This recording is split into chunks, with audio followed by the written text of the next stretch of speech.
നമസ്കാരം. പ്രയാഗ്രാജിൽ നടക്കുന്ന കുംഭമേളയിൽ പങ്കെടുക്കാൻ വരുന്നവരുടെ പ്രത്യേകതകളും വരുന്ന വ്യത്യസ്ത ജനവിഭാഗങ്ങളെയും കുറിച്ചുള്ള വാർത്തകൾ ഓരോ ദിവസവും പുറത്തു വന്നുകൊണ്ടിരിക്കുകയാണ്. ഏറ്റവും പ്രധാനപ്പെട്ട കാര്യം എന്ന് പറഞ്ഞാൽ മഹാകുംഭമേളയിൽ ലോകത്തിൻ്റെ നാനാഭാഗങ്ങളിൽ നിന്നും ആളുകൾ എത്തുന്നു എന്നുള്ളതാണ്. സനാതന ധർമ്മത്തിൽ വിശ്വാസമർപ്പിച്ചുകൊണ്ട് ഹൈന്ദവ ദർശനങ്ങളിൽ പ്രതീക്ഷയും സ്നേഹവും കരുതലും അർപ്പിച്ചുകൊണ്ടാണ് ഈ മഹാകുംഭമേളയുടെ തീർത്ഥസ്നാനത്തിൻ്റെ ഭാഗമാകാൻ ആയിരങ്ങൾ വിദേശ രാജ്യങ്ങളിൽ നിന്ന് പോലും എത്തിച്ചേരുന്നത്. ചിലപ്പോൾ ഈ വാർത്തയും ഇതിൻ്റെ മറ്റ് ഘടകങ്ങളുമൊക്കെ കേൾക്കുമ്പോൾ ചിലർക്ക് അസഹിഷ്ണുത ഉണ്ടായേക്കും.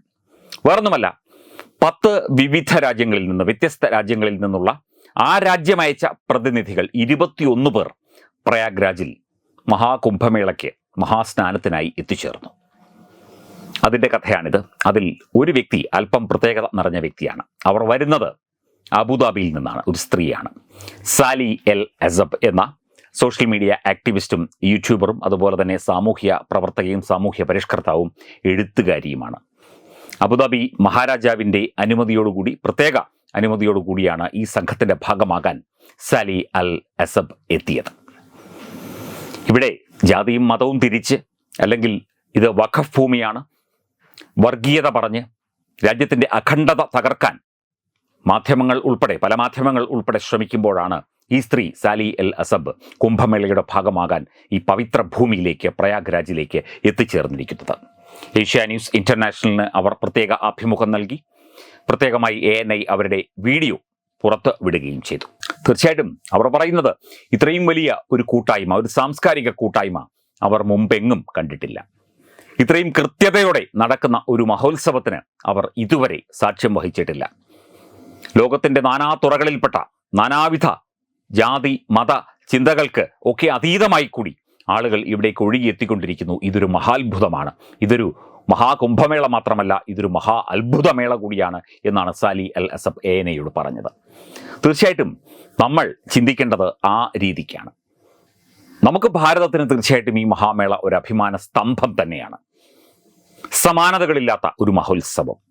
അതിൻ്റെ ഭാഗമാവുക എന്ന് പറയുന്നത് തന്നെ എത്രയോ കാലത്തെ പുണ്യത്തിൻ്റെ ഒരു പ്രതീതി ജനിപ്പിക്കുന്നതാണ്, അല്ലെങ്കിൽ ഒരു പുണ്യത്തിൻ്റെ ഫലമായിട്ടാണ് അതിൻ്റെ ഭാഗമാകാൻ സാധിക്കുന്നത്. ആ മഹാ അമൃത സംഗമത്തിൽ, ത്രിവേണി സംഗമത്തിൽ പങ്കെടുത്ത് ആ പുണ്യ നദിയിൽ സ്നാനം ചെയ്ത് അമൃതം ശരീരത്തിലേക്ക് സ്വാംശീകരിച്ച് മനസ്സിലേക്ക് നന്മയും അതുപോലെ തന്നെ ലോകസമാധാനവും സ്നേഹവും സ്വാംശീകരിച്ച് 10,000 മടങ്ങിപ്പോകുന്നു. അവിടെ മതവും ജാതിയും പറഞ്ഞ് സ്പർദ്ധയുണ്ടാക്കി പ്രശ്നങ്ങൾ സൃഷ്ടിക്കാൻ ഒരു വിഭാഗം ശ്രമിക്കുന്നു. എത്ര തരം താണ നടപടിയാണ്. സാലി എൽ അസബിന് എല്ലാവിധ ആശംസകളും നേരുന്നു. തീർച്ചയായിട്ടും നിങ്ങൾ UAEയുടെ മാത്രം പ്രതിനിധിയല്ല, നിങ്ങൾ ഇന്ത്യയുടെയും ലോകത്തിൻ്റെയും പ്രതിനിധിയാണ്.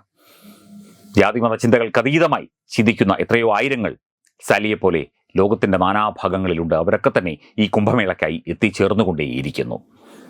സാലി എൽ അസബ് തീർച്ചയായിട്ടും ഒരു പ്രതീകമാണ്. നന്മയുടെ, മതസൗഹാർദ്ദത്തിൻ്റെ, മനുഷ്യ സ്നേഹത്തിൻ്റെ, സഹിഷ്ണുതയുടെ, മതസൗഹാർദ്ദത്തിൻ്റെ, ആവർത്തിച്ചു പറയുന്നു, ഒരു യഥാർത്ഥ പ്രതീകമാണ് ഈ സ്ത്രീ സാലി എൽ അസബ്. ഒരിക്കൽ കൂടി ആശംസകൾ. Edubix online executive education, focus physiotherapy centre Pattom, Unnat engineering Gujarat, തീർത്ഥയാത്ര.com, അയൺ ബിൽഡ് ഗുജറാത്ത്.